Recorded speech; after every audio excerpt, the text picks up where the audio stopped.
జనవరిలో మొదలు పెడితే మహా అయితే జనవరి ఫిబ్రవరిలో తిరిగితే చాలు డబ్బులు వచ్చేస్తాయి అనుకున్నాం, కానీ అలా జరగలేదు కదా.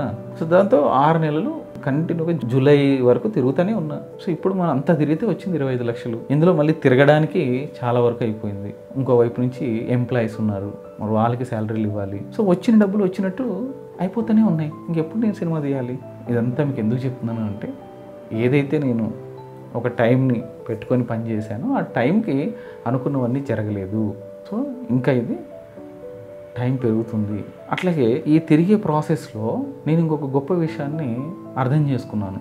మొదట్లో చెప్పాను కదా, నేను ఏదైతే సమాచారం సేకరించి పెట్టుకున్న పత్రిక గురించి దాన్ని బేస్ చేసుకుని స్క్రిప్ట్ రాశాను. కానీ ఈ 6 నెలల్లో మొత్తం తిరిగాను కదా, రాయలసీమ, ఆంధ్ర, కర్ణాటక అంతా తిరిగాను కదా, తెలంగాణలో కొంత ప్రాంతం తిరిగాక ఇంకా బాగా తీయాలని అర్థమైంది.